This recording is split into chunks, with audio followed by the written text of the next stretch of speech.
കുഞ്ഞപ്പൂവിൻ്റെ കഥയിൽ ലയിച്ചു നിന്നിരുന്ന വള്ളിക്കുട്ടി അടുപ്പത്ത് വെച്ച മീൻകൂട്ടാൻ്റെ കാര്യം മറന്നുപോയി. ചട്ടിയിലെ കൂട്ടാൻ വെന്ത് അടി വറ്റിക്കരിഞ്ഞു തുടങ്ങിയിരിക്കുന്നു. അതറിഞ്ഞപ്പോൾ മരക്കൊത്തിന് കലി കയറി.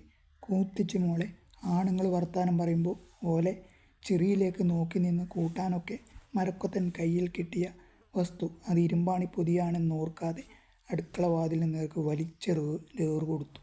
പൊതിയിലുണ്ടായിരുന്ന ഇരുമ്പാണികൾ ബോംബിൽ നിന്നും ചില്ലുകൾ പോലെ കോലയിൽ ചിതറി വീണു. ബോംബ് പൊട്ടിയാൽ ഇങ്ങനെ തന്നെ ഒരു കരിഞ്ഞ നാറ്റമുണ്ടാകും. കുഞ്ഞപ്പൂ മരക്കൊത്തൻ്റെ ശ്രദ്ധ വീണ്ടും യുദ്ധരംഗത്തേക്ക് പിടിച്ചു വലിച്ചു. എന്നിട്ട് ആ ജന്തുക്കുട്ടിയെ കണ്ടപ്പോൾ കുഞ്ഞപ്പൂ എന്തു ചെയ്തു? പറങ്ങോടൻ അക്ഷമയോട് ചോദിച്ചു.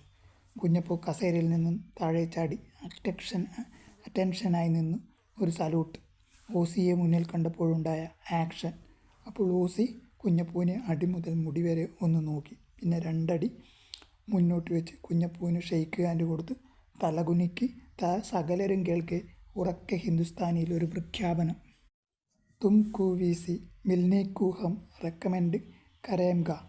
എന്നുവെച്ചാൽ മരക്കൊത്തൻ്റെ ചോദ്യം. കുഞ്ഞപ്പൂവിന് വീസി കിട്ടാൻ മൂപ്പൻ സാഹിബ് മേലാധികാരിയിലേക്ക് ശുപാർശ ചെയ്യുമെന്ന്. കുഞ്ഞപ്പൂ വീണ്ടും കസേരയിൽ കയറി ഗമയിലിരുന്നു.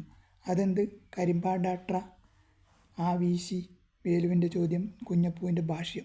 വീസി എന്ന് പറഞ്ഞാൽ വിക്ടോറിയ ക്രോസ്, ഒരു മിലിറ്ററിക്കാരന് കിട്ടാവുന്ന ഏറ്റവും വലിയ വീരമുദ്ര. യുദ്ധത്തിൽ ശത്രുക്കളിൽ നിന്ന് പിടിച്ചെടുത്ത പീരങ്കിയുടെ ഇരുമ്പ് കൊണ്ടാണ് അത് ഉണ്ടാക്കുന്നത്. കുഞ്ഞപ്പൂ താഴെ കിടന്ന ഇരുമ്പാണി പെറുക്കിയെടുത്ത് ഒരു കുരിശുണ്ടാക്കി വീസി മുദ്രയുടെ ആകൃതി അവർക്ക് കാട്ടിക്കൊടുത്തു. ഈ വീസിക്ക് ശുപാർശ ചെയ്യുമെന്ന് ആരാണ് പറയുന്നത്? കുഞ്ഞപ്പൂ കൂട്ടുകാരെ ഒരു പരീക്ഷിക്കാനെന്ന പോലെ ഒരു ചോദ്യം. ഓസി. മരക്കൊത്തൻ ഉത്തരം പറഞ്ഞു.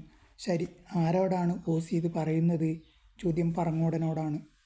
കുഞ്ഞപ്പൂവിനോട്. പറങ്ങോടൻ്റെ മറുപടി. ലാൻസ് നായിക്ക് കുഞ്ഞപ്പൂവിനോട്. കുഞ്ഞപ്പൂ പറങ്ങോടൻ്റെ തെറ്റ് തിരുത്തി കൊടുത്തു. കുറച്ചു നേരത്തെ നിശബ്ദത. ഓസിയുടെ വീസി പ്രഖ്യാപനം കേട്ടതും കുഞ്ഞപ്പൂ മോഹാത്സ്യപ്പെട്ട് വീണതും ഒപ്പം കഴിഞ്ഞു അത്രേ. നീ എന്തിനാടാ ബോധം കെട്ട് വീണത്? കറുപ്പൻ്റെ ചോദ്യം. കുഞ്ഞപ്പൂ ഉറക്കെ ഒരു ചിരി ചിരിച്ചു. കൂട്ടരെ, അത് കുഞ്ഞപ്പൂവിൻ്റെ ഒരു ഹക്മത്താണ്, ബോധക്കേടുണ്ടായിട്ടല്ല. കുഞ്ഞപ്പൂവിന് സ്ട്രെച്ചറിൽ ഒരു സവാരി കിട്ടും. ബോംബേറിൻ്റെ ഒരു ഷോക്ക് തട്ടിയെന്ന് പറഞ്ഞ് കുറേ ദിവസം